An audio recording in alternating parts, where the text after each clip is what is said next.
Papa Dudut, wala namang masamang mangarap.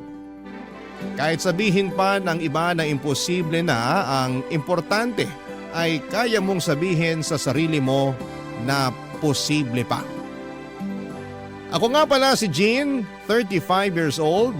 Kabilang ako sa mga babaeng nangangarap na maikasal balang araw. Kahit sabihin pa na lumagpas na ako sa kalendaryo, ay hindi ko pa rin sinusukuan ng pangarap kong makapaglakad patungo sa altar, kung saan ako hihintayin ng lalaking nakatakda para sa akin. Na-imagine ko na nga ang bawat eksena, Papa Dudut.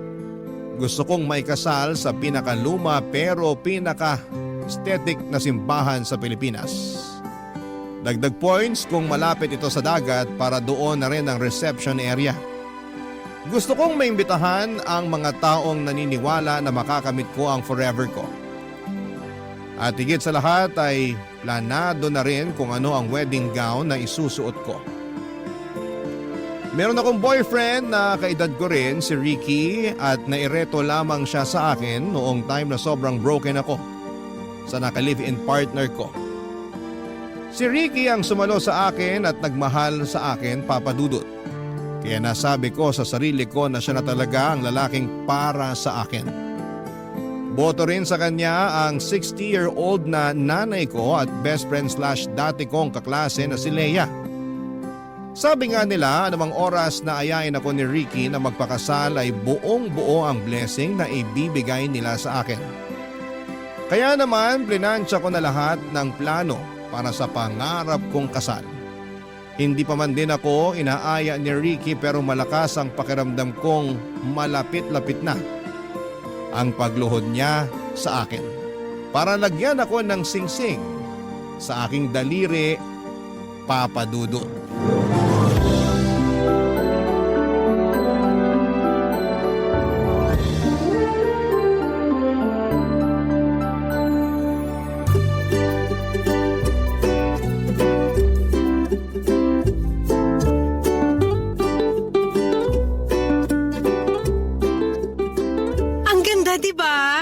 Nung model o nung wedding gown? Yung gown, ano ka ba? Linawin mo, pareho naman kasing maganda. Sa tingin mo bagay sa akin? Yung model o yung gown? Ito naman nakakainis na.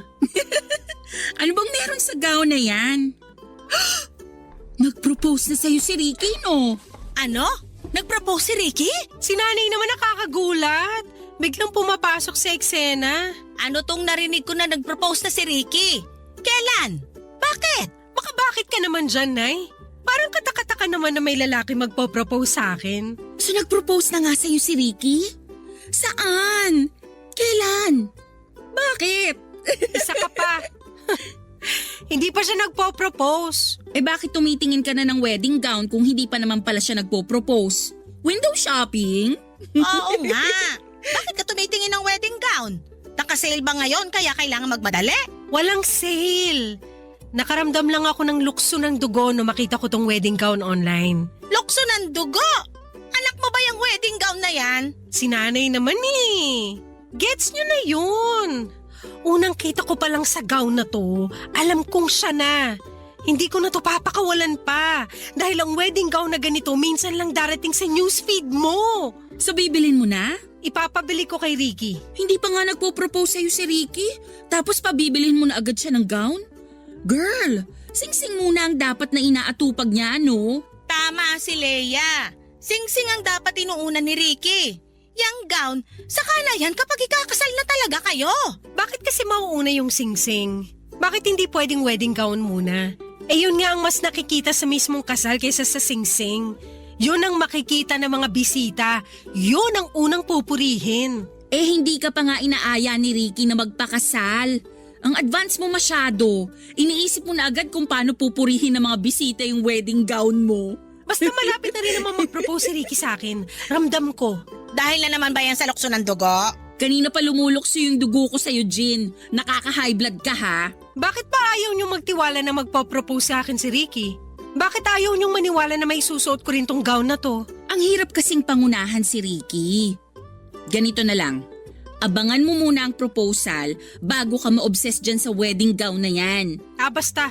Ipapabalik ko tong gown na to kay Ricky. Sure na ako rito. Ito talaga ang gusto ko. Masyado kang maligalig ngayon. Sa mga susunod na araw, linggo o buwan, baka makahanap ka pa ng mas magugustuhan mong gown. Hindi na, Nay. Ito na talaga yung gusto kong gown. Wala na makakapagpabago sa isip ko. May message ko na yung nagbebenta nitong gown. Pinapareserve ko na. Wow! Ang lakas ng pananalig mo kay Ricky na aayain ka talaga niyang magpakasal ah. Magkano ba yung gown na napupusuan mo, ha? 75,000 pesos. Tax-free. 75,000?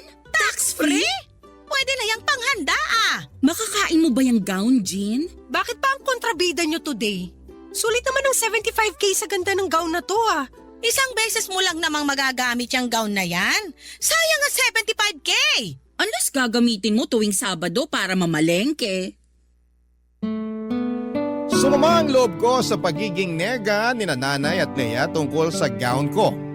Hindi ko na lang pinahaba pa ang usapan dahil baka mausog pa nila ang pangarap kong wedding gown. Binago ko na lamang ang usapan at mabilis lang naman nilang nakalimutan ang tungkol sa presyo ng gown. Pero nasa isip ko pa rin ang tungkol sa gown na yon, Papa Dudut. Aaminin kong medyo naging nega na rin ang pag-iisip ko. Lalo na tungkol sa pagpo-propose ni Ricky sa akin. Paano nga ba kung hindi mag-propose si Ricky? Noong gabing yun ay panayang bantay ko online para sa wedding gown na yon. Natatakot ako na baka may mag-mine o kahit nga yung magtanong lang ng presyo ng gown ay kinakabahan ako. Baka maunahan ako. Nape-pressure tuloy ako kung paano at kailan magpo-propose si Ricky para ma-reserve ko na yung gown. Kaya naman gumawa na ako ng paraan para mapabilis ang proseso ng lahat, Papa Dudut. Inaya ko mag-dinner si Ricky pagkatapos ng mga trabaho namin. Walang hiya-hiya na sinabi ko sa kanya na may gusto akong wedding gown. Doon pa lang ay nakita ko na pinagpawisan na siya. Kinabahan ako sa pwedeng maging sagot niya pero pinagpatuloy ko ang mga gusto ko pang sabihin. Sinabi ko sa kanya na agahan na niyang mag-propose kasi baka mabili na yung pangarap kong wedding gown. Pinakita ko yon sa kanya pati na rin yung message ko sa wedding shop na yon. Nakailang beses siyang nasamid kahit wala naman siyang kinakain o iniinom. Pinagpatuloy ko pa rin ang pagkukumbinse sa kanya. Nakipagkasundo ako na kahit wag na niyang bonggahan ang engagement ring na bibilhin niya. Okay na nga ako kahit stainless steel lang basta ilaan na lang niya ang pera para sa wedding gown. Hindi ko tinanggal ang pagkakangiti ko kay Ricky. Pero kabaliktaran naman yon sa kanya. Hindi siya makatingin sa akin ni makangiti ay hindi rin niya magawa. At nang gabing yon ay hinawakan niya ang kamay ko para makipag-break sa akin. Papa Dudut.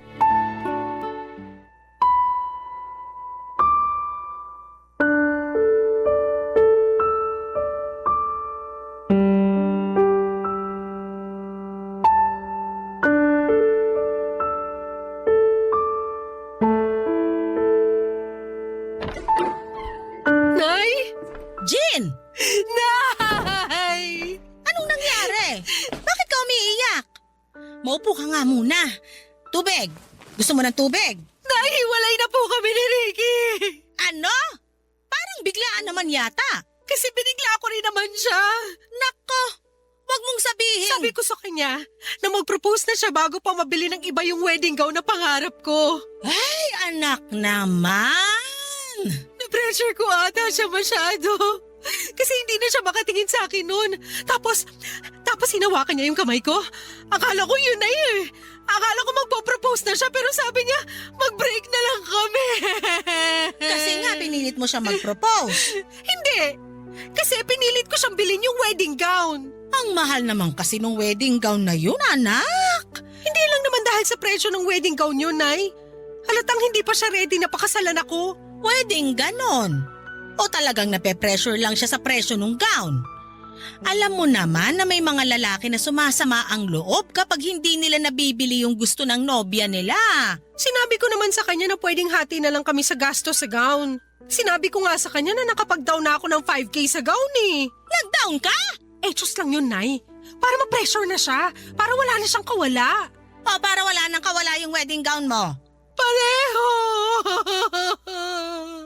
Kaso siya naman tong kumawala sa relasyon namin. Nasaktan ako sa hiwalayan yun ni Ricky. Alam mo namang napamahal at nasanay na rin ako sa kanya. Pero sana anak, alam mo rin yung mali mo. Dapat ba humanap na lang ako ng mas murang gown? Dapat hindi mo siya pinressure. Walang napapala ang mga taong nagmamadali. Madalas, natitisod sila at nasusugatan.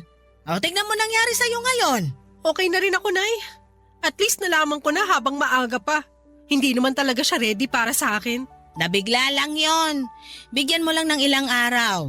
Baka makipag-ayos na rin siya at malay mo, baka maisip niya mag-propose na rin sa'yo. Malay mo lang yon, ha? Ayaw kitang umasa. Hindi na po yan mangyayari, Nay. Klaro niyang sinabi sa akin na hindi pa siya handang magpakasal.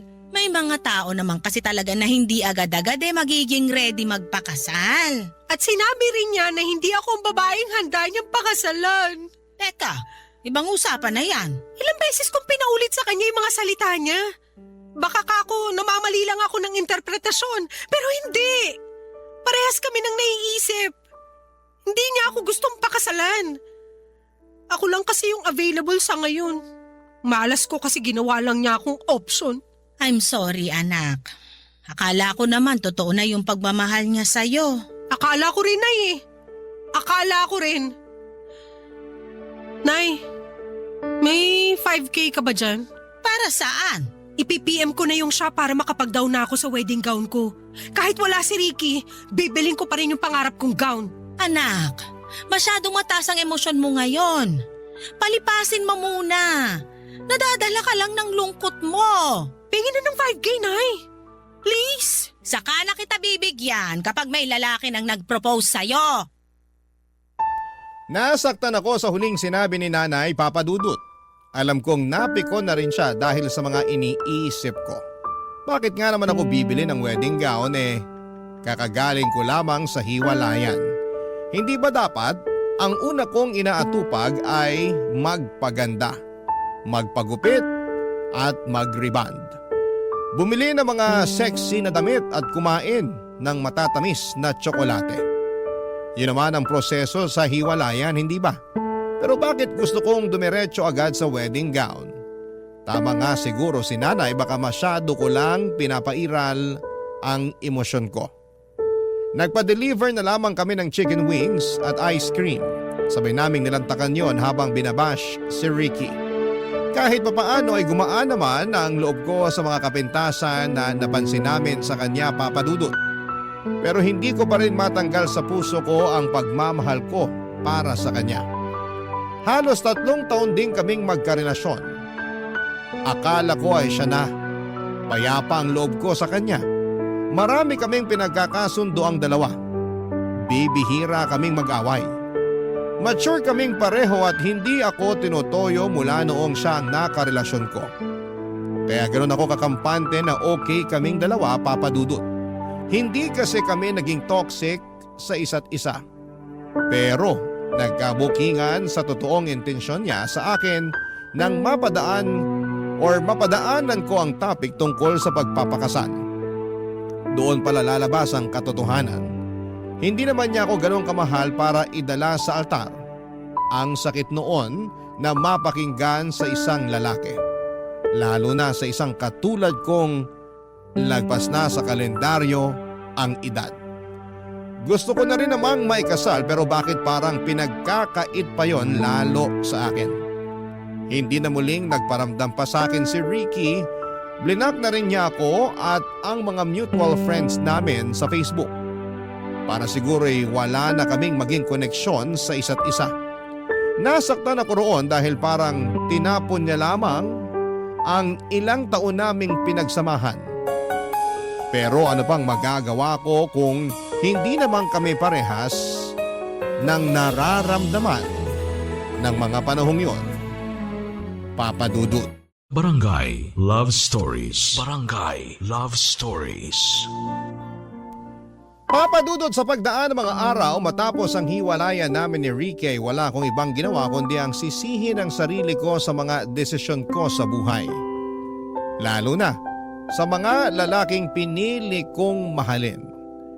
Tulad ng iba na kagagaling lamang sa hiwalayan ay hinayaan ko lamang ang sarili kong malugmok sa lungkot at sakit.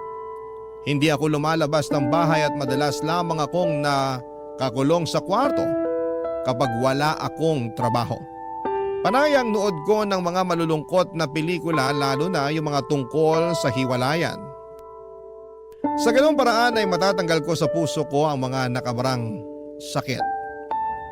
Inuubos ko na talaga lahat ng sakit na nafe-feel ko sa puso ko. Ganon kasi ako mag-move on. Hahayaan ko ang sarili kong malugmok at saka ako babangon. Hinayaan naman ako ng nanay ko na gawin yon at maliban na lamang sa best friend kong si Leia. Magkaiba kasi kami ni Leia. Pag ang best friend kong yon, ang nasaktan ay paniguradong babangon siya agad para durugin lahat ng mga nanakit sa kanya. Hindi man niya madurog ang mga taong yon pero sisiguraduhin niyang makikita nila na nakaahon na siya kaagad. Ma-pride kasi si Leia, Papa Dudut. Ayaw niyang nakikitaan siya ng kahinaan. Kaya ayaw din niyang makita yon sa akin. Gustuhin ko mang itago sa kanya ang pagkabigo ko, mabilis lamang niyang napansin yon. Lalo na sa trabaho ko. Magka-opisina rin kasi kami ni Leia at minamatsagan niya ako sa tuwing nadadown ako sa pagiging sawi ko. Napansin din niyang naapektuhan na ang trabaho ko dahil doon. Kaya naman minabuti niyang kausapin na rin ako, Papa Dudut. Hindi ko naman minasama yon lalo't kailangan ko rin naman ng mag-uuntog sa akin para maintindihan kung hindi pwedeng lagi na lang akong malungkot, Papa Dudut.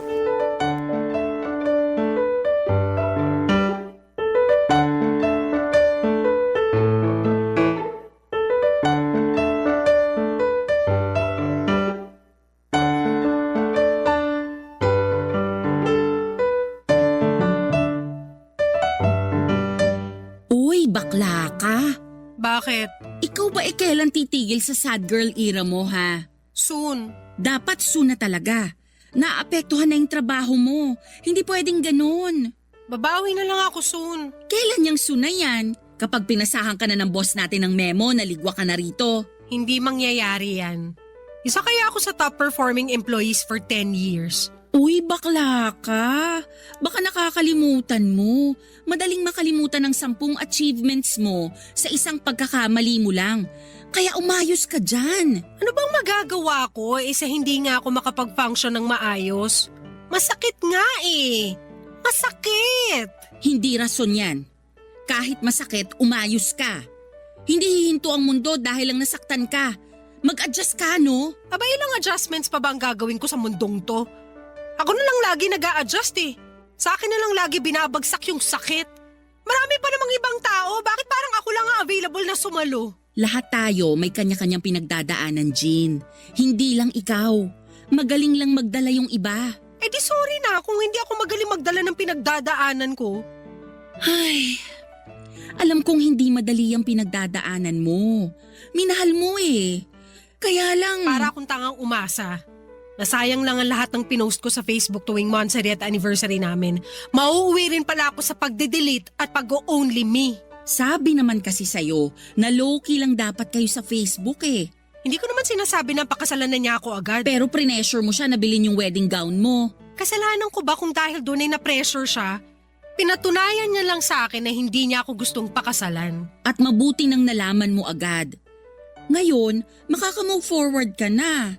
Mas malawak na ngayon ang space sa buhay mo para makapasok yung tamang lalaki para sa'yo. Alam mo, kahit matino yung advice mo, hindi ko pa rin yan iintindihin. Broken ako eh. Ang iintindihin ko lang yung galit ko kay Ricky. Sinayang niya ang ilang taon ko. Sana hindi na lang niya ako niligawan at nilandi. Paano kung nakasalubong ko na pala yung the one para sa akin? Kaya lang taken na ako kaya hindi ko siya napansin. Kahit habang buhay mo pa siyang sisihin, wala ring mangyayari. Wala na tayong ibang dapat gawin kundi umusad. Alam ko na. Ang alin? Pautangin mo ako ng 5K. 5K? Uy, hindi porket broken ka, utang ka na ha? Dali na! Gusto mo ako makamove on agad, di ba? Pang travel mo? Down payment ko sa pangarap kong wedding gown. At paano makakatulong sa iyo ang gown na yon para makamove on ka? Hindi ba mas lalo ka lang mahihirapan? Kasi may paalala sa'yo na single ka, pero bumili ka na ng wedding gown? Paraan ko to ng pagmamanifest. Kapag nakita ng langit na pursigido ako maikasal, mapipilitan tong ibigay na sa akin si the one. Gets mo? At wedding gown ang solusyon sa manifestation na yan? Mahihiya na ang langit na tanggihan ako kapag nakabili na ako ng gown. Okay, ganado na ako mag-work. Asan na yung mga email na kailangan kong basahin?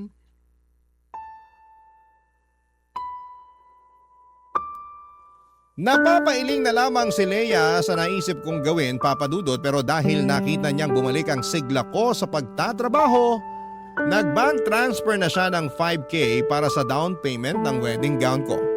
Ang saya ko noon habang message ang shop kung saan ko bibilhin ang wedding gown ko.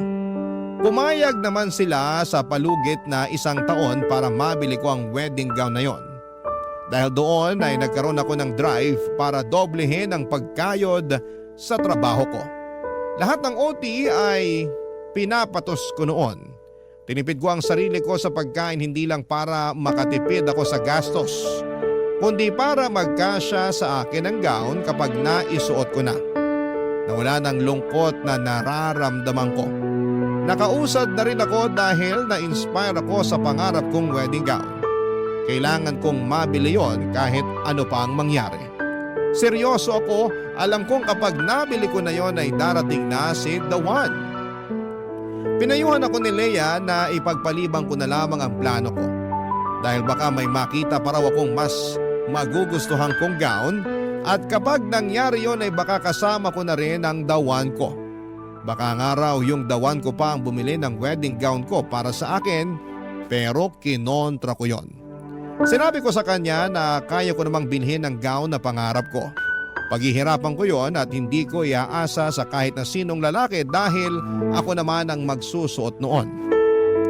Ako naman ang may pangarap doon. Hindi na ako sinagot pa ni Leia at hinayaan na lamang ako basta lang daw maging okay ako at masaya. Tatanggapin na lang niya ang kabaliwang ko. Bukod kay Leia, pati si nanay ay hindi rin ganon kaprobado sa plano ko. Lalo't noong nagsimula na akong magdoble kayod ay nag-alala na siya para sa kalagayan ko. Lagi na lang kasi akong puyat, pagod at nangangayayat, Papa Dudut.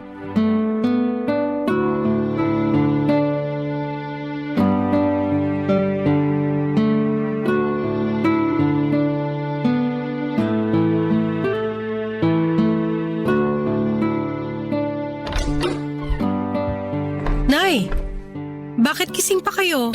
Hinintay kita na makauwi. Sabi ko naman sa inyo na malilate ako ng uwi. Kaya sana hindi na kayo naghintay sa akin. Napuyat patuloy kayo. Nag-aalala ako sa'yo, malamang. Halika, ilapag mo na yung bag mo dyan at tabihan mo ako dito sa sopa. Mag-usap tayo. Okay po. Ikaw naman. Hindi ka man lang nag-reply sa mga text ko sa'yo kanina. Nasa locker ko po kasi yung cellphone ko para hindi ako madistract sa trabaho ko. Marami kasi akong kailangang tapusin eh. Gaano pa ba karami ang trabahong kailangan mong tapusin? Naapektuhan na kalusugan mo dahil sa kakatrabaho mo ng walang tigil. Magpahinga ka rin. Kahit day off mo pumapasok ka. Mas malaki kasi ang bayad kapag pumasok ako sa rest day ko, Nay. Mas malaki rin ang bayad mo pag pina-ospital ka dahil hindi ka nagpapahinga. Nakakapagpahinga naman po ko, Nay. OA nito. Anong nakakapagpahinga? Nalaman ko kay Leia na kahit lunch break mo nagtatrabaho ka. Parang po matapos na agad yung mga trabaho ko. O baka gusto mong matapos na agad ang buhay mo. Si Nanay talaga. Hindi pa matatapos ang buhay ko kasi ikakasal pa ako. Ano ba yung sikat na sinasabi ng mga kabataan ngayon? Delula? Delule ba yun? Delulu po. Ayan ka, delulu.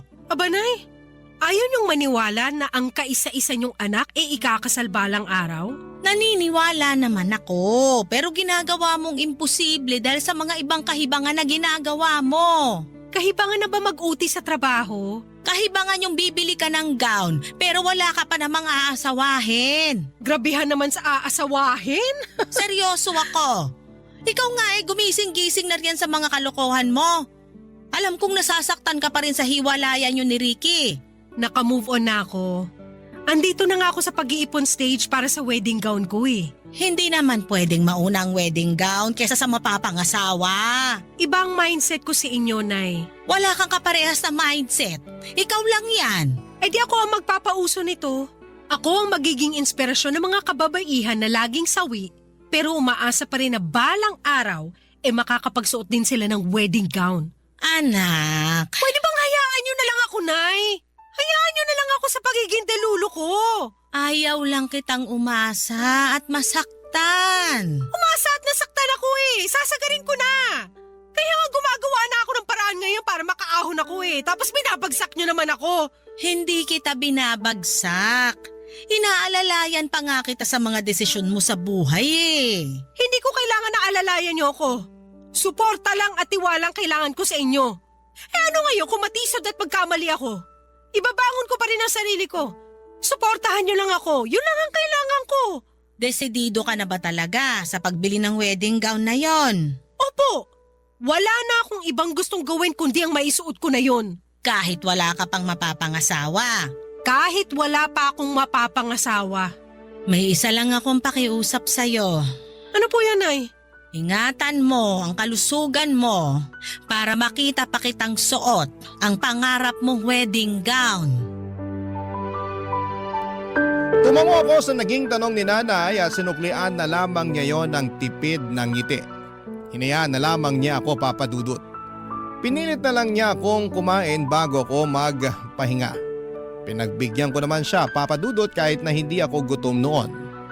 Sa totoo lang ay parang hindi na ako nakakaramdam pa ng gutom dahil masyado ko nang iniisip ang pagtatrabaho. Nasanay na lamang ang katawan ko na laging nakaharap sa computer at hindi nakaharap sa pagkain. Napansin na kasi ni nanay ang pangangayayat ko. Dinaan ko na lamang sa vitamins at tubig ang lahat. Aminado naman akong hindi ganong kadali ang ginagawa ko at malaki pa ang kailangan kong bayaran para sa wedding gown ko. Pero hindi ko yon susukuan kahit gaano pa yon kahirap papadudot. Hindi na namin muling napag-usapan ni nanay ang tungkol sa pagbili ko ng wedding gown. Kontra man siya sa plano ko pero sinabi niyang ipagdarasal niya na mapaaga ang pagkuha ko ng wedding gown para maging masaya na akong tunay. Bata pa lamang ako ay totoong pangarap ko ng maikasal papadudot. Lagi akong nangunguna sa pagpepresenta bilang bride sa tuwing naiisip naming magkakalaro na magkasal-kasalan. Kahit nga hindi ko gusto yung napili nilang groom, para sa akin ay wala akong pakialam. Maglalagay pa ako ng puting punda ng unan sa ulo ko para kunwari ay belo ko yon. Isusuot ko rin ang bestida ko na pangsimba at itatakas ang sandals na may takong ni mama. Pipitas ako ng maraming pulang gumamela para maging bouquet ko. Ipapasalo ko naman yon sa mga kalaro ko. Pero bago pa man din nila masalo, papadudod ay nagkakawatak-watak na ang mga gumamela. Tinakot pa ako ng dating kalaro ko na malas daw kapag nagkawatak-watak ang ihahagis na bouquet. Ibig sabihin daw noon ay hindi pwedeng ikasal ang babae. Yun ba ang dahilan kung bakit lagpas 30 na ako ay hindi pa ako nakakalakad sa altar? Papadudot. Barangay Love Stories. Barangay Love Stories. At dahil nga sa may isang taon ako para makabayad na sa pinareserve kong gown kaya kinailangan kong sumideline. Kahit ano na lamang ay tinatrabaho ko papadudot. Kahit maliit lang ang bayad ay tinatanggap ko. Nagbenta ako ng chicherya sa trabaho at sa mga kapitbahay ko. Ilang beses nga akong nasita sa trabaho dahil bawal daw yon. Kaya naman ginagalingan ko na lamang ang pagtatago. Umextra din po ako tuwing may children's party bilang assistant ng isang kamag-anak kong clown. Hindi lang yan ha, tumanggap na rin po ako ng labada sa mga kakilala ko. Ginamit ko ang napanalunan kong washing machine sa raffle sa trabaho. Marami pa akong ibang ginawang trabaho pero hindi pa rin naging sapat yon dahil masyadong malaking halaga ang kailangan kong bayaran para sa gown. Naisipan ko ngang mag-loan sa bangko kaya lang kapag naiisip ko kung gaano kalaki ang interest noon ay napapatras na lamang ako. Di bale nang pag-ipunan ko at matagalan ng pagbabayad, ang importante ay pinaghirapan ko naman. Panay na nga ang kantsaw ng mga tao sa akin. Para raw akong may binubuhay na 100 mga anak. Pinagsabi ko na kasi ang dahilan ko ng pagtitriple ng kayod. Marami ang nagsasabi na ginagawa ko lang daw na tanga ang sarili ko. Prangka nilang sinabi na walang pupuntahan at manghihinayang lamang ako sa huli kapag nabili ko na ang gown tapos wala naman pala ang papakasalan ko. Aaminin kong nakaka-down yun pero pinakita ko sa kanila na mali sila. Naisip ko na isa lang sila sa mga hadlang para makamit ko ang mga pangarap ko. Pinadala lang ang mga kontrabidang ito ni Lord para subukin kung hanggang saan aabutin ang pasensya at kagustuhan kong mabili ang pangarap kong gown.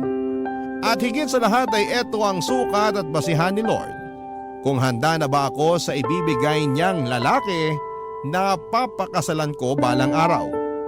Hindi ko yun susukuan kahit magkamatayan pa, Papa Dudut.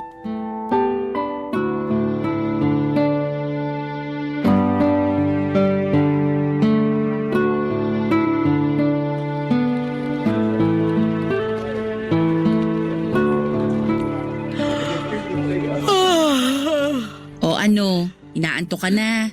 Senyales yan na magpahinga ka na. Senyales to na kailangan ko pang magkape. Pakicheck naman kung meron pang 3-in-1 dyan sa gilid mo. Hindi ka na magkakape, tama na. Kahit tong thermos gusto ka ng sukuan oh. Bibili na lang ako sa kantin. May papasabay ka ba? 50 pesos lang ang pasabay fee. Wow ha, pati ako pinagkakakitaan mo na rin? Kailangan ko ng pere. Hindi mo naman sana kakailanganin ng pera kung hindi ka mapilit dyan sa gusto mo. Pwede namang ipagpaliban muna ang pagbili ng wedding gown. Akala ko ba na pag-usapan na natin to? Diba okay na sa'yo na bilhin ko yung wedding gown na yun? Kasi akala ko madadalian ka lang sa pagkuha ng pera para mabili yun. Pero sa nakikita ko ngayon, parang mali ako. Para ka ng zombie na hindi sabik sa utak kundi sabik sa kwarta. Lahat naman tayo sabik sa pera. Ikaw hindi ba pangarap mo magkaroon ng sarili mong DSLR? Di ba nga pinag-iipunan mo rin yon para magamit mo na sa bakasyon mo next year? Sa akin naman kasi, siguradong magbabakasyon ako. Eh ikaw? Ang mapanakit mo naman doon. Ako, naniniwala na matutuloy ang bakasyon mo at makukuha mo pa ang DSLR mo. Pero sa akin, ayaw mong maniwala na mabibili ko ang wedding gown ko? Pwede mong mabili ang wedding gown mo. Pero hindi ka naniniwala na merong magpapakasal sa akin kapag nabili ko ng wedding gown ko. gusto kong maniwala. Pero Kung gusto mo talaga maniwala, tanggalin mo yung pero. kaya mo pa ba? Oo naman. Ngayon ka pa ba magdududa? Nagkakasakit ka na dala ng pagod at puyat. Pag ang katawan mong bumigay, sa ospital lang mapupunta yung ipon mo. Grabe ka namang manakot. Hindi ako nananakot ha. Pero yan lang ang pwede mong kabagsakan kapag hindi ka matuto na magpahinga at maghinay-hinay. Nagpapahinga naman ako. 3 oras na tulog? Ano ka pinaglihi sa motel? Nagsumbong na naman ba sa'yo si nanay? Nag-aalala lang sa'yo ang nanay mo. Hindi na niya alam ang gagawin niya kaya nagsabi na sa akin. Ang tigas din kasi ng ulo mo. Hindi matigas ang ulo ko. Pursigido lang talaga ako sa pangarap ko. Pangarap mo na pwede namang isang tabi muna. Hindi naman urgent. Hindi dapat iniisang tabi ang pangarap. Kasi kapag iginilid mo yan, may makakahanap na iba. Paano kapag naisipan ko ng balikan? Pero may nakadampot na pala. Paano ko? Paano ka? Baka para ka sa ibang pangarap. Kasi kung para sa'yo yon, gagawa ng paraan ng Diyos na ireserba yun sa'yo. Pero hindi ganun ang kalakaran sa wedding shop na gumawa sa wedding gown ko. Kung hindi ako magmamadali na bilhin yon, siguradong may ibang babae na hahablot nun. Lagi ka talagang may panlaban sa pangungontra ko. Ipinaglalaban ko lang ang pangarap ko. Ay, bibili ka pa ba ng kape sa kantin? Bakit magpapasabay ka ba? Pabili na lang ako ng Ng tissue. Oh, etong 500 pesos. Wala ka bang barya? 15 lang isang rolyo ng tissue eh. Susungitan na naman ako ng tindera sa kantin nito. Keep the change na. Hoy! Bakla? Seryoso ba? Gusto kong makatulong sa pangarap mo. Ayan ha, bayad na ako sa pasabay fee. Ngumiti sa akin si Leia habang nangingilid ang mga luha ko sa mata. Hindi ako makapaniwala na pwede pa rin pala akong pakitaan ng suporta ni Leia kahit na ilang beses na niya akong kinontra. Nagmadali na akong pumunta sa kantin para bumili ng kape at tissue. Pagkabalik ko ay nakipagkwentuhan sa akin si Leia at hindi tungkol sa wedding gown kundi sa ibang sideline ko. Lalo na yung pagiging assistant ko sa isang clown. Pinagtawanan na lamang naming pareho yon dahil puro ako kapalpakan. Gumaan kahit papaano ang loob ko habang pinag-uusapan namin ni Leia ang mga sideline ko. Sinabi niya sa akin sa dulo ng usapan na isasama niya ako sa mga novena nila ng lola niya para mapabilis daw ang pagsagot ni Lord sa kahilingan ko. Sapat nang marinig ko yon mula sa best friend ko.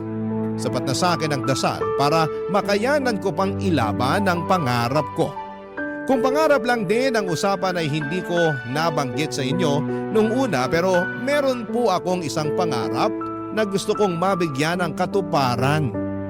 Yon ay ang pangarap ni nanay na makita akong ikasal. Hindi na niya marahil matandaan pero noong bata pa lamang ako ay napag-usapan nila ng lola ko na gusto niyang maabutan ng araw na makapagsusuot ako ng wedding gown at makakalakad sa altar. Sa ganung paraan daw ay mapapayapa ang kanyang kalooban dahil meron ng isang lalaki na mag-aalaga at magbibigay ng lahat ng pangangailangan ko. Para nga akong kinurot sa puso nang idagdag ni nanay na kapag nangyari yon ay handa na siyang sumunod sa tatay ko sa kabilang buhay dahil hindi na niya kakailanganin pang problemahin kung sino ang magmamahal sa akin.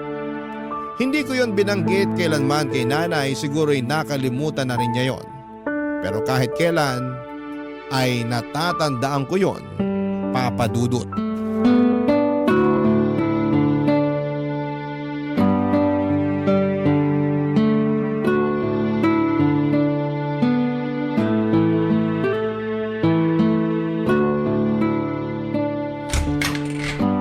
Anak, pwede bang pumasok sa kwarto mo? Sige lang, Nay. Kanina pa nagsisimula ang balita sa TV. Ayaw mo ba akong samahang manood? Pass muna ngayong gabi. Hindi pa ako tapos mag-budget eh. Gabi-gabi ka na lang nagbabudget ah. Ilang gabi ka nang hindi updated sa mga showbiz happening. Ipahinga mo muna ang utak mo sa pera. Halika muna ron sa sala. Sunod na lang ako. Yan din ang sabi mo nung isang gabi. Pero natapos na yung balita, hindi ka pa rin sumunod. Importante kasi to, Nay. Medyo nalihis ng konti yung ipon ko eh. Kailangan ko idiretso ulit. Akala ko ba nasusunod mo ng maayos yung budget mo? Nalihis nga po kasi nung nagkasakit ako. Napabili tuloy ako ng maraming tissue, salabat, mga gamot para sa ubod sipon. Tapos niresetahan pa ako ng doktor ko ng vitamins para sa dugo. Yan naman kasi ang sinasabi ko sa'yo, di ba? Hindi ka kasi marunong magpahinga. Imbis na hindi nalihis ang ipon mo, ayan tuloy, napunta lang sa gamot. Pasalamat pa rin po ako na hindi ako na ospital. Gamot lang sapat na. Natawa ka pa. Kapag hindi ka pa tumigil sa kakangarag sa katawan mo, sigurado akong dextrose na makakaharap mo. Huwag mo namang ipagdasal na, ikaw talaga. Hey, paano na yan? Kaya ko itong ayusin, Nay. Kalma ka lang dyan. Magkano lang naman yung nabawas? Tsaka sa linggo, may e-extrahan ulit ako na children's party. Doon na lang ako babawi. Pero sa linggo na rin ang birthday ng tatay mo. Baka lang nakakalimutan mo. Ay, oo nga! Ay nako, nakalimutan mo nga. Kung nasaan man ang tatay mo ngayon, nagtatampo na siya sa'yo. Ganito na lang, Nay. Ikakain ko na lang siya ng cake sa birthday party. Doon ko na lang isa-celebrate. Sumama ka na lang din kaya. At least makakatipid tayo kapag nakigamit tayo ng birthday party ng iba. Kung ano-ano naiisip mo. Maiintindihan naman ni tatay kung hindi tayo makakapag-celebrate ng birthday niya sa linggo. Isang birthday lang naman yun. Yearly naman ay nakakapag-celebrate tayo. Maliban ngayong taon. Maiintindihan ako ni tatay. Alam niya na may pangarap ako na gustong matupad. Alam niya kung bakit ko kailangan gawin to. Ay, alam mo ba, nung magnobyo at nobya pa lang kami ng tatay mo, pinangako niya sa akin na bibilan niya ako ng napakagandang singsing. Yung singsing daw na pang prinsesa. Hindi ko po alam yung kwento na yan Ewan ko ba, dahil sa tagal na rin siguro kaya nakalimutan ko na. Naalala ko lang bigla dahil sa pagiging porsigido mo na mabili yung pangarap mong wedding gown. Naalala ko sa iyo ang tatay mo. Parehas talaga kayo. Tapos na yan, anong sunod na nangyari sa kwento ni tatay tungkol sa singsing? Mula nung nakita niya yung singsing na narimata sa sanlaan, kung ano-anong trabaho na ang pinasok niya. May kamahalang kasi yung singsing. Antigo ata. Nagbebenta siya ng taho sa umaga bago pumasok sa trabaho niya ng 10:00. Nagbebenta rin siya ng yosi at candy sa trabaho niya. At sa gabi, nagbebenta siya ng balot at yosi. Tuwing day off niya, sinasamahan ko siyang magbantay ng mga itik ng tsuhin niya. Ilang buwan niyang ginawa yon. At nabili niya yung singsing? Hindi. Sayang naman po ang effort ni tatay. May nakabili na kasi nung singsing. Naunahan siya. Yan ang sinasabi ko Kaya kailangan magmadali. Kapag gusto, gumawa agad ng paraan.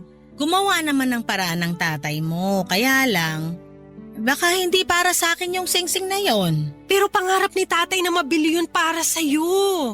Oo, pero alam mo ba, makalipas ang ilang buwan, nakakita kami ng singsing na pareho naming nagustuhan.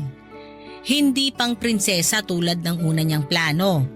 Pero nagustuhan ko yon at bumagay sa mga payat na daliri ko. At binili na po ni tatay yon. Nabili pa niya sa mas murang halaga. Ay, at doon na rin niya ako inayang magpakasal. Gamit ang singsing na yon.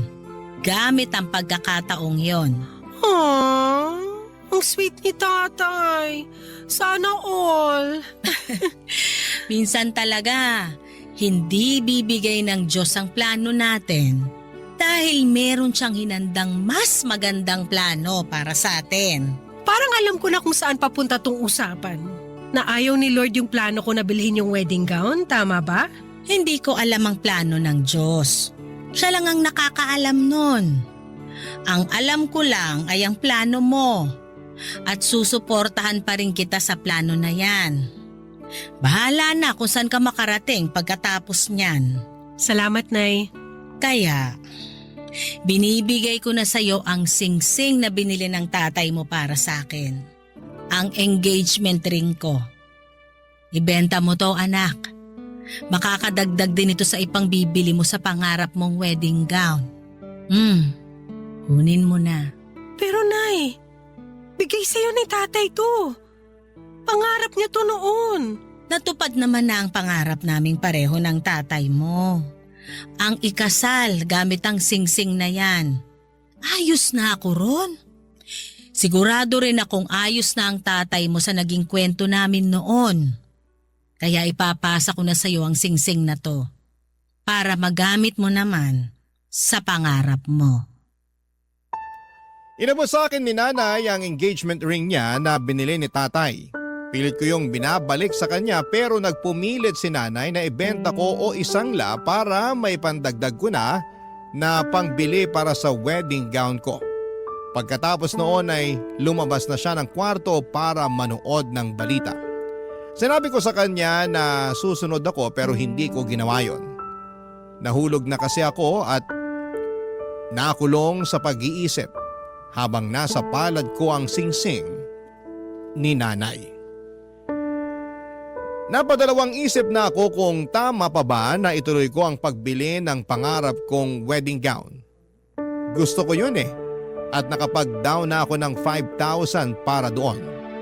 Kahit wala akong karelasyon pero ginagawa ko yon para sa sarili ko. Simbolo yon ng pagmamahal ko para sa sarili ko. Simbolo yon na hindi ko kailangan ng isang lalaki para mabigyan ako ng mga pangarap kong bagay. simbolo rin yon ng pangarap ko. Pangarap na maikasal balang araw. Kaya lang naisipan ko rin ang kwento ni nanay at tatay. Umikot yon buong magdamag sa isipan ko. Paano nga kaya kung merong mas magandang plano si Lord para sa akin? Tulad ng ginawa niya para sa mga magulang ko. Paano kung talagang gustong sirain ni Lord ang naplano ko dahil alam niyang merong mas makakabuting plano na hinanda na niya para sa akin? Hindi ba para sa akin ang wedding gown na yon? Meron pa ba akong ibang wedding gown na mabibili? O baka ang mapapangasawa ko na ang bibili noon para sa akin? Naguguluhan po ako noon sa sitwasyon ko. Gusto kong humingi ng tulong sa inyo bago ako magpasya. Ano po ba sa tingin ninyo ang dapat ko na gawin? Umaasa akong makakatulong ang lahat ng tagapakinig ng nangungunang programa ng Barangay LS na Barangay Love Stories sa problema ko. Bibilhin ko ba ang pangarap at gusto kong wedding gown? O ipagpapalibang ko yon at abangan na lang ang susunod na mangyayari sa mga susunod na araw. Maraming salamat po sa inyong lahat. Ako po ang inyong kapuso at kabarangay forever, Gene. Dear Papa Dudut, magandang araw sa inyo at sa mga ka-forever at kahabang buhay. Ako nga pala si Vanessa, 35 years old, na pangasawa ko ang beshi waps kong si Marvin. Kaedad ko rin siya, 10 years old pa lamang kami nang maging matalik kaming magkaibigan. Kaya naman masasabi kong kilalang kilala na namin ang isa't isa. Tanggap ko nga rin po ang pagkabakla ni Marvin. Opo, isang binabae ang napangasawa ko pero hindi yon naging hadlang para mahalin ko siya. Hindi yon naging hadlang para makita kong magiging mabuti siyang asawa. Mabilis lamang ang mga pangyayari. Isang araw ay nagulat na lamang ako na inamin sa akin ni Marvin na gusto na niyang maging straight at mag-asawa ng babae. Isang araw ay nagulat na lamang ako nang sabihin niya sa akin na gusto na niya akong pakasalan. Wala pa kaming relasyon noon pero sinabi niyang maitatawid namin ang pagsasama namin dahil matibay ang pundasyon ng pagkakaibigan namin. Pumayag ako, lagpas 30 na ako noon. Gusto ko na rin namang mag-asawa. Hindi ko pinagsisihan na umuo ako kay Marvin. Kahit sabihin pang marami ang mga humusga sa tibay ng relasyon naming dalawa. Marami ang nag-iisip na panandalian lamang ang magiging relasyon namin dahil siguradong babaluktot daw muli si Marvin. At ako naman daw ay hindi makukontento sa pagsasama namin dahil alam ko raw na iba ang hanap ni Marvin sa isang asawa. Kibit balikat na lang kami sa mga sinasabi ng iba dahil gusto naman naming panindigan ang desisyon namin. Kaya lang isang araw ay nagsimula na ako magduda sa kanya, Papa Dudut. Natakot na ako sa kahihinatnan ng relasyon namin. Nangyari yon nang tulungan ko siyang mag-ayos ng mga gamit niya isang buwan pagkatapos naming ikasal, Papa Dudut.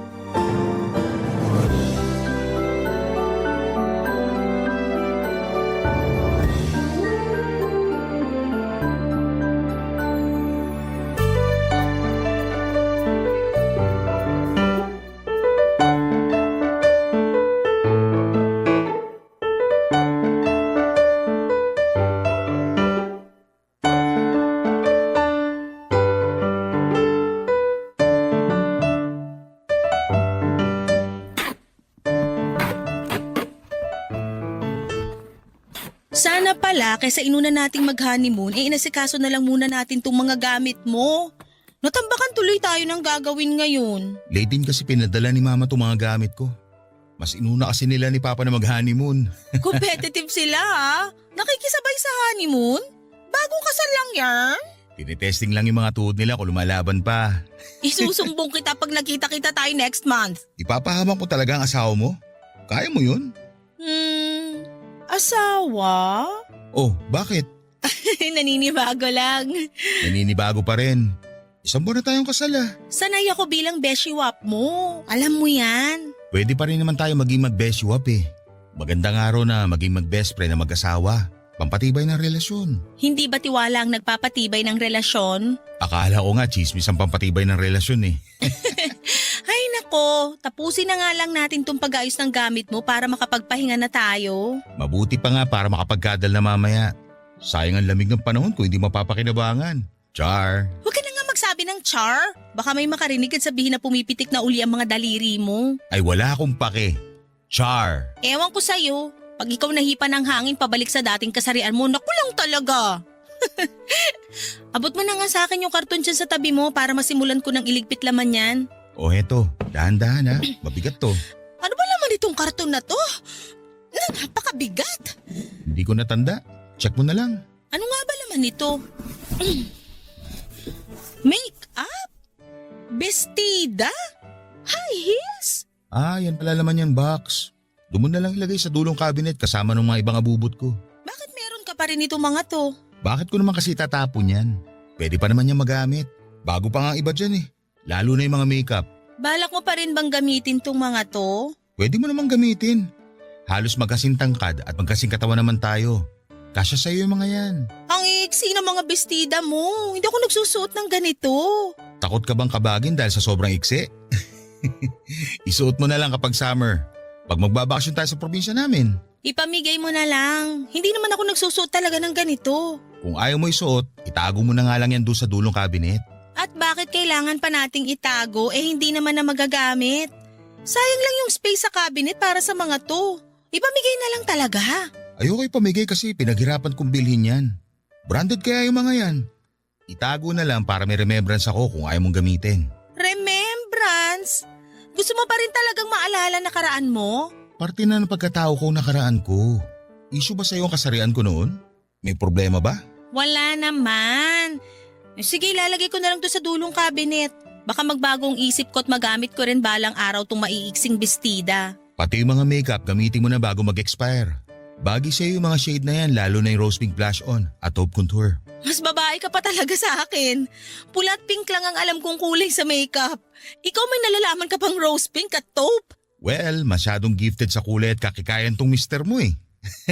Char.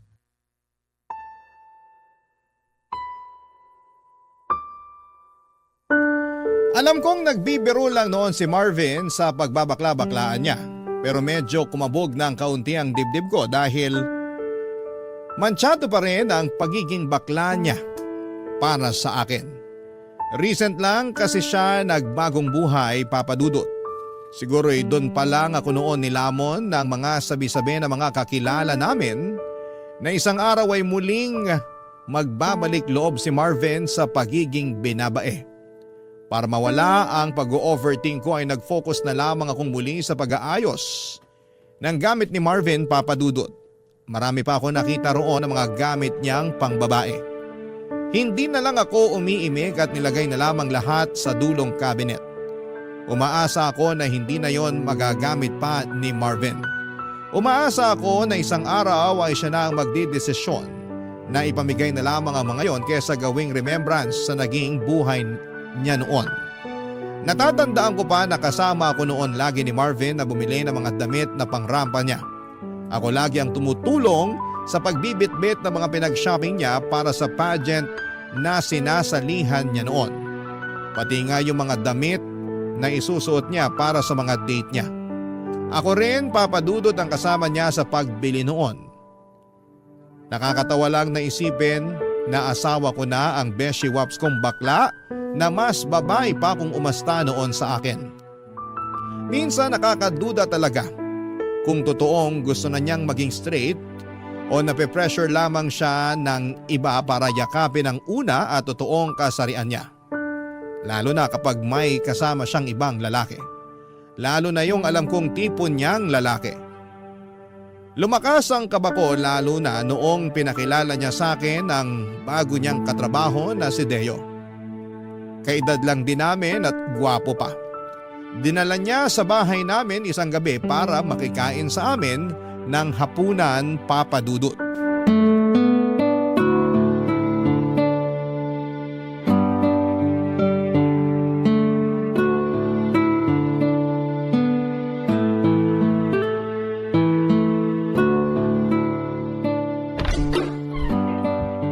Vanessa, nakauwi na ako. Marvin, sakto uwi mo. Nakahanda na sa mesa yung hapunan. Lika na, kain na tayo. May kasama pala ako, katrabaho ko. Hi po. Hi! Deo, misis ko pala si Vanessa. Vanessa, bago kong katrabaho, si Deo. Totoo pala sinabi nito ni Marvin. Maganda pala talaga misis niya. Akala ko mayabang lang to eh. Mayabang talaga ako pagdating sa misis ko, no? Tignan mo, kilay pa lang ulam na. Parang mali naman na isipin na ulam yung kilay niya. Pero ang ganda nga ng kilay. Makapal at on fleek. Ako ang nagkikilay dyan tuwing day off ko. Ipaghihayabang ko lang ha. Tigilan nyo na yung kilay ko, baka mausog at magkauban bigla. Tara na sa kusina para makakain na.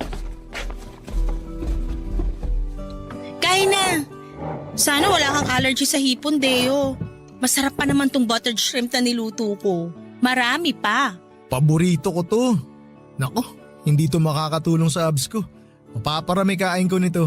Nga pala Vanessa, matindi ang abs nito si Deo. Pang sparkle artist sa GMA. Ipakita mo nga ngayon, Deo. Wag na, ano ka ba?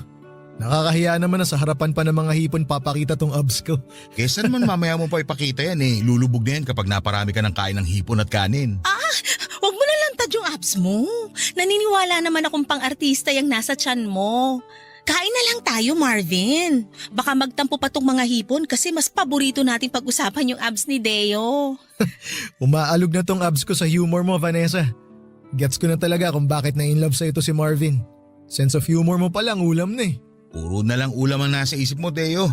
Kumain na nga lang tayo para makauwi ka na. Di pa ako nakakapaglagay ng kanin sa plato ko, iniisip mo na agad na pauwiin ako. Hindi ah. Kung may baon ka lang na extra brief papatulugin na kita rito sa bahay namin. Sa susunod, magdadala ako ng 1 dosena ng brief, extra large. Sa day off natin, matulog ka rito ha. Oo naman. Ayos lang ba sa'yo, Vanessa? Ako nang bahala sa paghuhugas ng plato. Wala namang problema. Ayos lang sa akin, basta ayos lang kay Marvin. Mas lalong walang problema sa akin para naman masaya rito sa bahay. Bakit? Malungkot ka ba na tayong dalawa lang ang nandito? Naku, lagot ka Marvin, ayusin mo kasi. Ang ibig ko sabihin, masaya rin siguro kung masubukan natin paminsan-minsan na may bisita tayo. Pero kahit wala, ayos na sa akin na tayong dalawa lang. Lusot, hindi kulong. Kumain na nga lang tayo para makauwi na tong si Deo. Aray naman, gusto nyo talaga ata akong pauwiin eh. I-take out ko na nga lang tong kanin at hipon. Sa jeep ko na lang kakainin mamaya habang nasa biyahe. Joke lang naman, Deo. Kahit mamayang madaling araw ko pa umuwi, ayos lang sa amin. Gusto mo manood tayo mamaya ng movie pagkatapos natin mag-dinner eh. Sige, game ako dyan. Pero ayos lang ba sa'yo yon, Vanessa? Oo naman. Nood tayo ng movie mamaya pagkatapos kumain. Tama na kwentuhan. Kain na tayo para makanood na mamaya. Imbes na kumain ay nagpatuloy pa rin sa tawanan at usapan sina Deo at Marvin Papadudut. Hindi na nga ako gumatong pa sa usapan nila para hindi na yon humaba pa. Pero ganun pa rin. Tawanan lang sila ng tawanan na akala mo'y matagal na silang magkakilala. Hindi na rin ako nakaimig pa kahit gustuhin ko man. Parang nakalimutan na kasi nilang andun ako. At sila na lamang ang nagkakaintindihan sa mga pinag-uusapan nila. Kumain na lamang ako para makaramdam sila at doon na rin sila sumunod. Akala ko kapag nagsimula na silang kumain ay hindi na sila magkwekwentuhan. Pero hindi yun nangyari, Papadudut. Sumigi pa rin sila ng sumigi sa usapan. Late na tuloy kaming natapos kumain. Inaantok na ako noon pero ayaw pang umalis ni Deo. Gusto pa niyang manood ng TV at sinamahan tuloy namin siya. Ni Marvin na tuwang-tuwa rin. Habang magkakasama kami ay para ako naging third wheel sa kanila. Naalala ko bigla noong mga panahong third wheel ako kay Marvin at sa mga naging boyfriends niya. Ako lagi noon ang bumabangka sa kwentuhan dahil madalas ay nagkakahiyaan silang magkakarelasyon. Noong time na kasama namin ni Deo ay parabang naulit ang nakaraan. Ang kaibahan lamang, silang dalawa ni Marvin ang bumabangka sa usapan samantalang ako ay tahimik lang. Hindi ko noon alam ang mararamdaman. Nakikita kong masaya si Marvin kasama ang kaibigan at katrabahong si Deo. Pero ang sakit lang na makitang parang mas masaya siyang kasama si Deo kesa sa akin ang mismong asawa niya. mas lumalim lang tuloy ang selos at pagdududa ko, Papa Dudut, kung totoo ba ang kagustuhan ni Marvin na magbagong buhay na. Papa Dudut. Barangay Love Stories. Barangay Love Stories. Sa pagdaan ng mga araw, Papa Dudut, ay hindi ko sinabi kay Marvin ang totoong nararamdaman ko. Takot akong magising ang pagkabakla niya oras na maparami ang oras na kasama niya si Deo. 6 na araw pa naman sa loob ng 1 linggo kung magkasama sila sa trabaho. Hindi ko alam kung ano ang ginagawa nila sa tuwing magkasama sila sa opisina.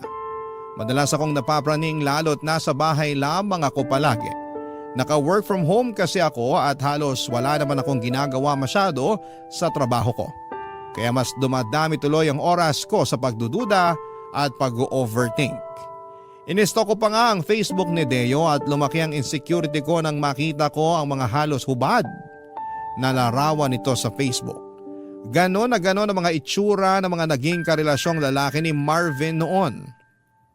Hindi ko na alam kung ano ang gagawin ko para makapagtiwala kong muli kay Marvin. Sinubukan ko namang pigilan ang nararamdaman ko, kaya lang masyado yung nagsusumigaw. Lalo na kapag nakikita ko si Marvin na may nakakasalubong na ibang lalaki. Bukod kasi kay Deo ay madalas na rin akong magselos sa mga lalaking nakakasalamuha ni Marvin. Pati na yung mga nasasalubong namin ay biktima na rin ang pagdududa ko. Noong una ay kinikimkim ko lamang ang selos ko hanggang lumalim na yon ng tuluyan. Isang araw nasa mall kami naglalakad at nagpababa ng mga kinain namin, pauwi na rin sana kami noon nang biglang tumawag si Deo kay Marvin. Pansamantala kaming nahinto sa paglalakad para makipag-usap si Marvin kay Deo. Napansin ko ang kakaibang ngiti ng asawa ko nang magkausap silang dalawa. Muli, Papa Dudut, aaminin ko na nagselos ako.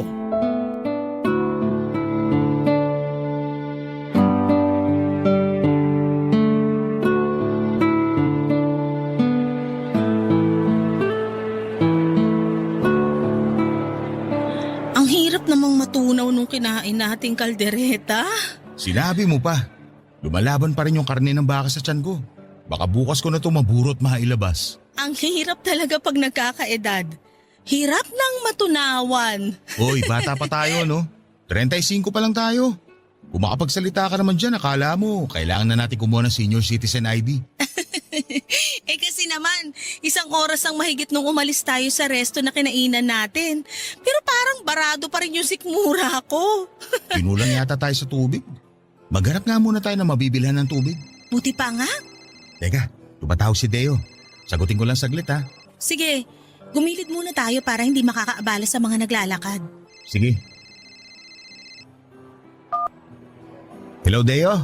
Marvin, nasan ka? Andito kami sa mall ni Vanessa. Katatapos lang namin kumain. Bakit? Ay, nagde-date pala kayo. Pasensya ka na. Naistorbo ko pa ata kayong dalawa. Hindi ka nakaistorbo. Ikaw pa ba? Lagi ako may oras para sa'yo. Salamat naman kung ganun. Napatawag ako kasi imbitahan sana kita sa Sabado kung pwede ka. Anong meron? Birthday ng nanay ko. Alam mo namang tuwang-tuwa sa'yo si nanay. Baka naman pwede mo mapagbigyan. Huwag ka na mag-abala sa regalo. Ayos na kay nanay na nandun ka. Game! Anong oras ba? 4:00 ng hapon ng simula. Pwede mo naman nagaan para makisali ka sa inuman namin ng mga pinsan ko. Gusto ko yan. Matagal na rin ako hindi nakakainom. Kailangan ng mababad sa gin ng lalamunan ko para makaramdam naman ng init at hagod. Ako na bahala sa alak at pulutan. Mananawa ka. O sige na, tuloy nyo na yung date nyo ni Vanessa. Pasensya na ulit kung na-istorbo ko kayo ha. O paano? Bye! Bye! Nakarinig ako ng inuman Inimbitahan ako ni Deo para sa birthday ng nanay niya sa Sabado. Punta ako ha. Hindi ako magpapagabi, promise. Nakilala mo na pala yung nanay ni Deo? Oo. Dumidiretso kasi kami madalas ni Deo sa bahay nila pagkatapos ng trabaho. Kaya pala lagi kang late kung umuwi. Dumadaan ka pa kina Deo. Hindi naman palagi. Sa tuwing naghahanda lang ng merienda ang nanay niya. Kaya ngayon, super close na kayo ng nanay niya. Oo. Kaya naimbitahan na tuloy ako sa birthday niya sa Sabado. Akala ko ba manonood tayo ng sine sa Sabado? Pwede namang manood na tayo ngayon. Parehas lang naman yung palabas ngayon at sa Sabado. Pagbibigyan ko lang yung nanay ni Deo. Ang bait kasi nun eh. Nakakayang tumanggi at baka magtampo. Alam mo naman ang mga matatanda. Lagi na nga kayong magkasama ni Deo eh. O bakit naman ganyan ka magsalita? Mas maganda ngang lagi kami magkasama eh. Kaysa naman mambabae ako, di ba? Mambababae ka? Bakla ka naman.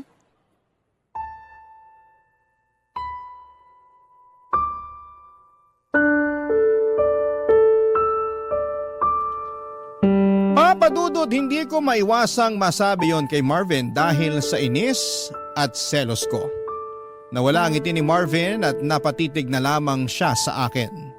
Hindi siya makapaniwala sa mga sinabi ko at hindi namin pinag-usapan yon pagkatapos. Nagpanggap na lamang kami na parang walang nangyari. Tahimik kaming pareho habang pinagpapatuloy ang paglalakad. Alam naming nagbago ang mood namin pero wala ni isa sa amin ay walang gustong umamin. Gusto lang naming parehong makaiwas sa away at maiwasang mapag-usapan ang tungkol sa pagbulalas ko sa pagiging bakla ni Marvin. Naghanap kami ng mabibilhan ng tubig at nang nakabili na kami, nag-aya na agad si Marvin na umuwi na. Napagod na raw siyang maglakad. Gusto na raw niyang magpahinga. Tumango na lamang ako at sumunod sa kanya. Hanggang sa pagsakay ng jeep ay tahimik kaming pareho, papadudot. Pati sa pag-uwi sa bahay ay ganun din. Nagkulong siya sa kwarto at ako naman ay naglinis ng mga naiwan naming kalat sa sala. Kinabukasan ay naging okay na ulit kami pero ramdam pa rin namin ang ilangan sa isa't isa. Wala pa rin isa sa amin ang gustong pag-usapan ng mga nangyari sa mall. Isang hapon ay hindi ako mapakali at parang may nagtutulak sa akin para kausapin si Deo. Gusto ko siyang makausap para malaman niya ang nakaraan ni Marvin at para alam din niya kung saan siya lulugar. Baka sakaling maisip niyang irespeto ang relasyon naming mag-asawa. Alam kong emosyon ko ang nagdidikta noon sa akin at mali ko na sumunod ako sa gusto noon. Kinuha ko ang cellphone ko at tinawagan si Deo. Nakuha ko ng palihim ang number ni Deo nang minsang makaidlip si Marvin at nakabukas ang cellphone nito o papadudot.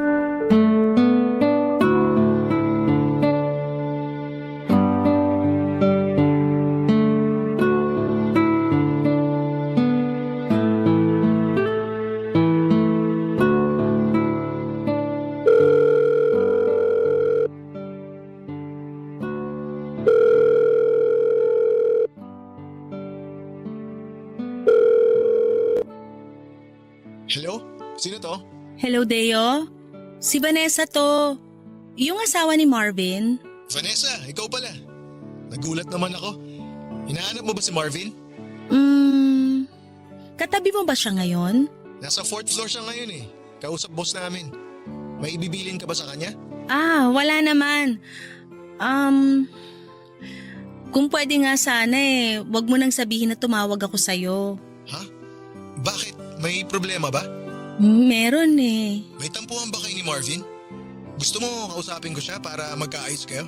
Wala naman. May iba akong problema. Tungkol saan ba yung problema? May tutulong ba ako? Tungkol sa'yo. At oo, makakatulong ka sa akin. Tungkol sa akin? Teka, may nagawa ba ako sa'yo? Alam mo bang dating bakla si Marvin? Hindi niya nakwento pero ramdam ko naman. Pilantik pa lang ng daliri hindi na kailangan pag-usapan eh. Mag-beshiwap kami ni Marvin mula nung 10 years old kami. Bakla na siya noon pa man. Tapos last year lang nagplano na siyang maging straight na lalaki. Para magawa yon, inaya niya ako magpakasal. Pumayag ako agad. Grabe. Akala ko sa barangay love stories lang nangyayari yung mga ganyang kwento eh. Seryoso ko. Ano naman ngayon ang problema kung sakali? Hindi ka ba naniniwalang straight na siya? Medyo alanganin, lalo na nung pinakilala ka niya sa akin. Bakit naman ako nadamay sa problema? Katrabaho niya lang naman ako. Pero kasi nung bakla pa siya, mga tipo mo yung ginujowa niya. Mapuputla na macho. Alam ko yun kasi ako ang tulay niya lagi sa mga naging jowa niya noon. Beshiwap na, tulay pa, asawa pa. Talo mo pa 3-in-1 na kape ah. Ikaw na. Pasensya ka na kung sinasabi ko sa'yo to ngayon ha. Ayos lang, walang problema. Mabuti nga't nasabi mo to sa akin. Ngayon alam ko na kung saan ako lulugar. Nadamay ka pa sa pagsiselos ko. Pasensya ka na talaga. Wala yun. Pero matanong lang kita, wala ka bang tiwala kay Marvin? Dati, meron. Kaya lang nagduda na ako nung lagi na kayong nagkakasama. Lagi talaga kami magkasama kasi magkatrabaho kami. Diyan nga ako takot eh. Dahil halos 9 hours kayong magkasama sa trabaho. Imposibleng hindi kayo magka-developan. Pagdating sa parting yan, malabo yan. Paano malabo? Lagi kang binibida ni Marvin. Panay ang papuri niya sa kagwapuhan mo. Lalo na sa abs mo. Kahit sinong misis magdududa kung bukang bibig lagi ng misteryong katrabaho niya. Ako na nagsasabi sa'yo, kahit pa 15 hours kami magkasama ni Marvin sa trabaho, malabo magkagustuhan kaming dalawa. Bakit naman? Kasi may boyfriend na ako. 2 years na kami mahigit at masaya kami sa relasyon namin. Walang dahilan para magloko. Bakla ka rin? Hindi ba halata? Hindi lang pumipilantik mga daliri ko pero kulay pink ang pagkatao ko. Akala ko straight ka. Hayaan mo, sa susunod ipapakilala ko sa'yo boyfriend ko. Naipakilala ko na siya kay Marvin noon. Nakakasama nga namin madalas kapag nagmimerienda kami sa bahay. Alam mo magandang idea din kung tatry mong sumama sa amin minsan ni Marvin para mawala yung pagdududa mo sa asawa mo. Ang akala ni Deo ay mawawala noon ang pagdududa ko kapag nalaman kong may boyfriend na siya. Pero kabaligtaran ang mga nangyari. Mas lalo akong nakaramdam ng selos at mas lalo akong kinabahan.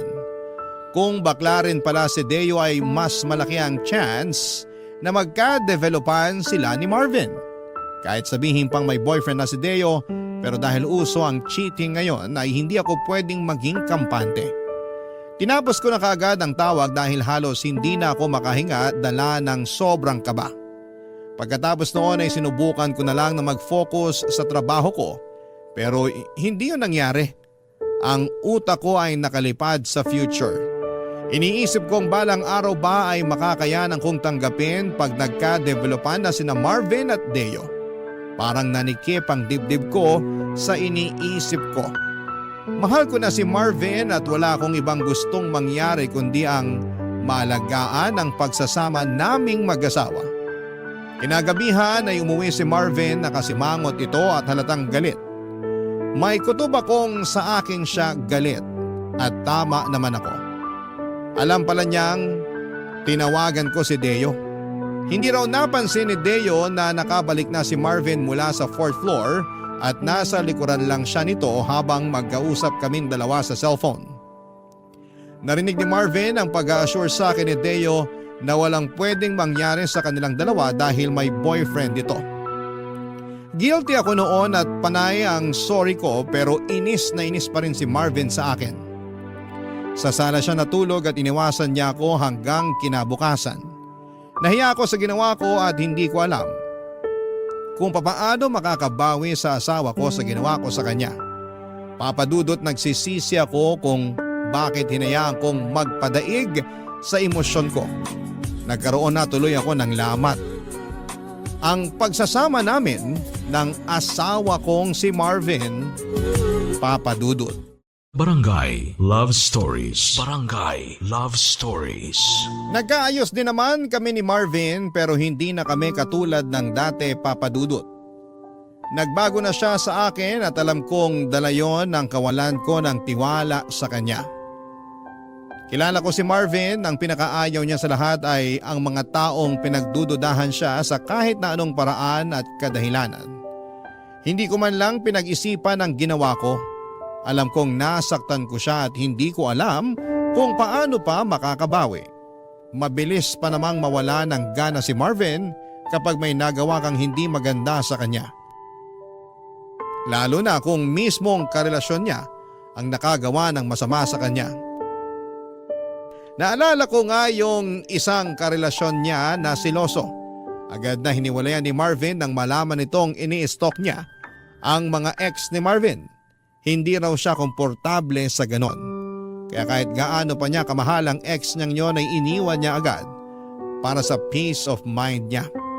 Dahil sa pag-alala ko sa ex ni Marvin ay natakot ako.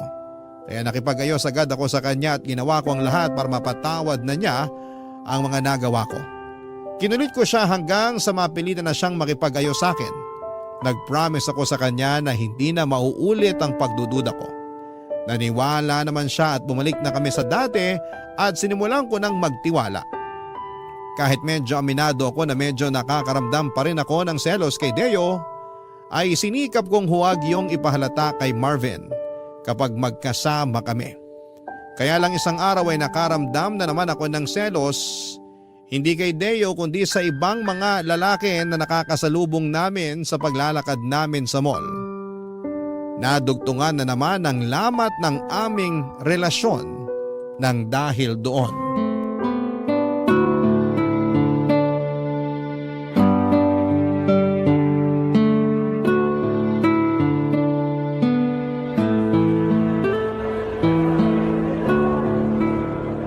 Pwede ba tayong dumaan sa second floor? Bibili lang ako ng bagong casing ng phone ko. Sure ka? Mas mura kaya online. Umorder ka na lang, free shipping pa. Sale pa naman bukas. Pwede, pero check pa rin natin dito. Maaga pa naman eh. Okay, pero dalang muna tayo sa pharmacy. Bibili lang ako ng vitamins ko. Ay sakto, ubus na rin yung vitamins ko. Oo nga pala, O ano yon? wala. May nasalubong ka lang na gwapo na tahimik ka na bigla? Ano na naman ba ang pinupunto mo? Wala naman. Huwag mo sabihin pinagsisilosa mo yung nasalubong natin. Masama ba? Natahimik ka nung dumaan siya eh. Wow, grabe. Ang lagkit pa ng tingin mo. Ni minsan hindi mo ako tiningnan ng ganon. Seryoso ka ba? Akala ko ba hindi ka na magsiselos? Akala ko rin eh. Pero iba yung dating sa'yo nung nasalubong natin. Parang gusto mong lundagan. Parang gusto mong lapain. Ganyan talaga kahayok sa lalaki ang tingin mo sa akin? Una si Deo. Tapos ngayon ibang lalaki naman. Ang saklap ha.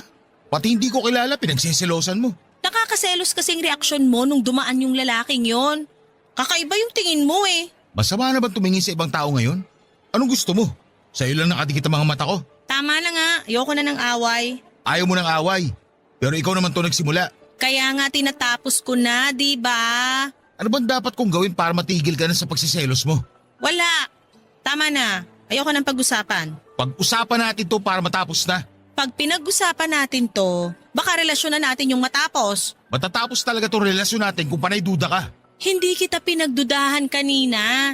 Nagselos at nagtaka lang ako. Ganon din yun. Hindi ka magsiselos kung hindi ka nagdududa. Umuwi na nga lang tayo. Wala na ako sa mood. Ikaw pa tong nawala sa mood ha. Eh di sorry na. Sorry kung pinagsilosan ko yung nasalubong natin. Huwag ka mag-alala. Last na yon. Duda ako.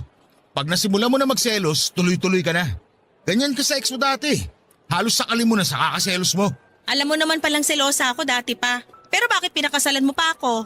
Kasi akala ko, bilang ilang dekada na tayo magkaibigan, buo na ang tiwala mo sa akin. Hindi ka pa ba tapos dumakdak? Ikaw, hindi ka pa tapos magselos? Hindi pa ako pwedeng manalo sa usapan na to? Bakit ko hayaang manalo yung pagsiselos mo? May karapatan ako magselos dahil asawa kita. Dahil mahal kita. Kahit asawa kita, wala ang karapatang pagdudahan ako. Lalo ng kasarian ko. Hindi ako nagdududa sa kasarian mo. Sinungaling, kung hindi ka duda sa kasarian ko, bakit halos ikamatay mo yung kakaselos sa lalaki na kasalubong natin? Hindi ako nakasagot sa sinabi ni Marvin, Papa Dudut. Nahiya ako bigla dahil alam kong tama siya. Talaga namang nagdududa pa rin ako sa kasarian niya pero hindi ko magawang aminin yon sa harapan niya.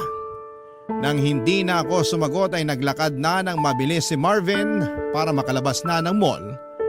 Humabol naman ako pero hindi kami nag-usap. Sabay pa rin kaming sumakay ng taxi pa uwi at hindi pa rin kami nag-iimikan sa loob ng taxi hanggang sa makauwi kami ng bahay. Hindi na ako muling kinausapan ni Marvin kahit ilang beses na ako nag-attempt na pag-usapan namin ang mga nangyari. Alam kong napagod na siya sa ginagawa ko at kahit ako ay pagod na rin namang magduda. Kaya lang ay hindi ko pa ma-practice na magtiwala ng buo sa kanya. Hindi ko maipaliwanag sa kanya kung bakit ganon akong magduda. Ayokong galitin pa siya lalo kaya naman ako na rin mismo ang dumistansya. Sa mga sumunod na araw ay hindi na kami tuluyang naayos. Lagi na lang late kung umuwi si Marvin at hindi na kami nakakapag-usap tulad ng dati. Nanlamig na siya ng tuluyan sa akin, mas lalo tuloy akong napraning dahil sa mga inaakto niya. Dahil sa pagdistansya niya sa akin ay naisip kong mas lalo lang lalaki ang chance na mapalapit siya kay Deo o sa ibang lalaki na makakasalamuha niya. Baka nga, para makaganti sa akin ay manlalaki na siya para lang patunayan ang mga pagdududa ko sa kanya. Natakot ako lalo sa mga iniisip ko, Papa Dudut. Kaya bago pa umabot sa puntong yon ay kinausap ko na siya. Nahirapan akong harapin siya noong una dahil nga sa panayang iwas niya. Pero napilitan din siya na makipag-usap sa akin ang ma-realize nito marahil na hindi na namin pwedeng iwasan ang isyo na namamagitan sa aming dalawa. Nagkausap na ulit kami at sinikap na ayusin kung ano man ang naging gusot noong nakaraan, Papa Dudut.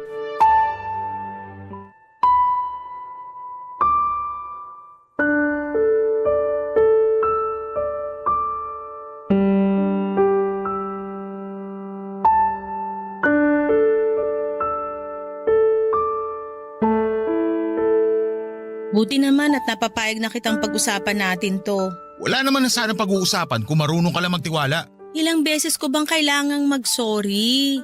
Nakakapagod na ah. Nakakapagod mag-sorry, pero magduda hindi. Sana baliktad na lang. Makinig ka. Alam kong hindi ko na mababawi yung pagdududa at pagsiselos ko sa'yo nung mga nakaraan.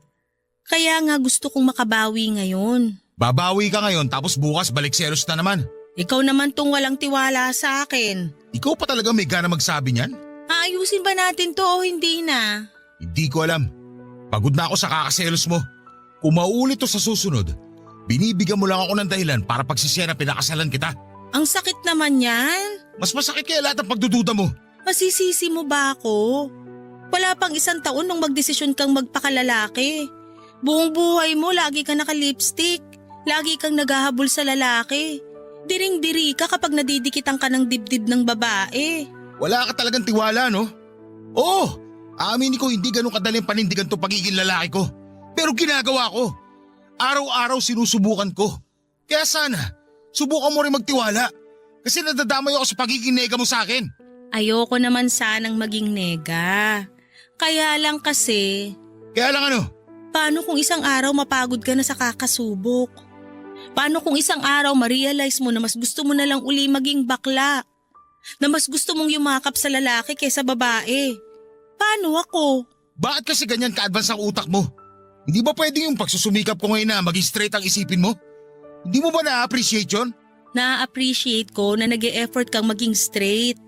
Pero hindi ko lang kasi maiwasang makaramdam ng takot sa tuwing may nasasalubong tayong gwapo tapos mapapatingin ka sa kanila. Ni sa hinagap, hindi ko naisip na lalaki ang pagseselosan ko. Vanessa, ikaw na itong pinili ko. Ikaw na itong pinakasalan ko. Marami naman dyan na pinili nga sa una. Pero sa huli, iniwan pa rin. Kaya hirap ka magtiwala kasi nakafocus ka sa mga mali ng iba. Hindi tayo yun. Iba tayo. Mahal kita at mahal mo ko. Hindi ba pwedeng yun na lang atupagin natin ngayon? Kesa lagi tayong mag-aaway dahil sa walang kwentang pagdududa mo. Paano bang gagawin ko? Nahihirapan na rin ako eh. Gustuhin ko man na di magselos. Pero ramdam ko pa rin eh. Lalo tuwing wala ka rito sa bahay at kasama mo si Deo. Si Deo na naman? Ilang beses ko bang sasabihin sa'yo na magkaibigan lang kami? May karelasyon yun. Nakakahiya na pati siya idadamay mo sa pagsiselos mo. Kasi naman, panay puri ka sa itsura niya. Lagi mong binabalita sa akin kapag pumapasok siya sa opisina niyo na mala artista yung datingan. Dahil lang doon kaya ka nagdududa? Mas matakot kapag naglilihim na ako tungkol kay Deo. Pati na rin sa ibang mga lalaki nakakasalamuha ko. Ibig sabihin lang nun, may mali siya na sa akin. Ayan, kinabahan na naman ako lalo. Bakit kailangan mong sabihin yan? Ay, eto. Naalala mo nung grade 6 tayo? Wala teacher natin nun tapos naglaro tayo ng truth or consequence. Naalala mo yung sinabi ko nun? Hindi ko na naaalala. O sige, para bumalik lang sa alaala mo. Nung tumuro sa akin ng bote at truth ang pinili ko, tinanong ako ng kaklase natin si Tracy kung may crush daw ba ako sa'yo. Ay oo, naalala ko na. Sumagot ka ng oo. Tapos nung tumuro uli sa'yo yung bote at consequence naman ang napili mo… Siguro naman natatandaan mo. Napaghalik sa'yo yung consequence na gusto nila ipagawa sa akin nun. At ginawa mo nga. Ramdam ko pa yung panlalamig ng labi mo. May halo pang nginig. Ikaw ba naman makascore sa crush mo? Hindi ba manlalamig labi mo sa kaba? Ako pa yata yung first kiss mo eh. At puppy love ko. Talaga? Ako? Hindi man ikaw ang first love ko, pero ikaw ang puppy love ko. Ikaw ang pinakaunang kilig sa buhay ko bago ako lumiko at natuto man lalaki. Ay, aaminin ko sa'yo, na-attract pa rin ako sa lalaki. Aaminin ko rin, nung bagong pasok si Deo sa office namin, nagkakrush ako sa kanya. Pero panandalian lang yun. Nawala rin kagad na ma-realize ko na maayos pala siya na maging kaibigan. Hindi ko alam kung nakatulong ba yung sinabi mo sa pagiging selosa ko. Ito, hindi ko alam kung makakatulong pero susubukan ko. Walang halong biro. Ikaw na ang gusto kong makasama habang buhay. Wala nang iba. Napakaswerte kong napangasawa ko ang best friend ko. At napakatanga ko kung gagawa pa ako ng dahilan para magkahiwalay tayo. Oo, ramdam ko pa rin ang pagiging bakla ko. Hindi ko agad yun matatanggal sa sistema ko. Pero kung meron pa akong isang hindi matanggal sa sistema ko, yun yung kagustuhan ko na maging katuwang ka sa buhay. At makasama ka hanggang sa pagtanda. Nakatitig lang sa akin si Marvin habang sinasabi ang mga linya niyang yon. Aaminin kong nakatulong yon para mabawasan ang nararamdaman kong selos at pagdududa. Niyakap ko na lamang siya dahil hindi ko rin alam kung ano ang susunod na sasabihin para hindi masira ang moment namin. Pagkatapos noon ay nagbalik na kaming muli sa masayang relasyon namin. Kaya lang, ramdam ko na noon ng pagiging maingat ni Marvin. Ramdam ko rin na napapraning na siya sa tuwing lumalabas kami at nakakasalubong kami ng gwapong lalaki. Iniiwasan na rin niya si Deo at ramdam ko ang lungkot niya noon. Alam ko naging close na silang dalawa at nakasira lamang ang pagsiselos ko sa samahan nila. Aaminin ko na hanggang ngayon ay hindi pa ganoong kabuo ang tiwala ko kay Marvin. Siguro'y likas na sa akin ang magduda dahil yun na ang nakasanayan ko sa mga dating nakarelasyon ko. Pero bala ko na sana yung itigil kaya lang ay hindi ko alam kung papaano. Ayoko magkasira kami ni Marvin dahil wala na akong ibang gustong makasama kundi siya na lamang talaga. Lalo't nagbabalak na kaming magkaroon ng anak bago matapos ang taong ito. Hindi naman makakatulong kung may ilangan pa kami pagdating sa tiwala kung paplanuhin na naming bumuo ng pamilya. Baka naman may tips kayo kung paano mawawala ang pag-overthink ko, kung paano mawawala ang pagdududa at ang pagsiselos ko. Gusto ko sanang maayos ang relasyon namin pero sana'y matulungan ninyo ako kung papaano. Salamat po sa mga susubok na tumulong at magpadala ng komento sa inyong Facebook page. Salamat na rin po sa team sa Barangay LS sa pagdinig at pagbabahagi ng aking kwento. Ang inyong forever kapuso at kabarangay, Vanessa.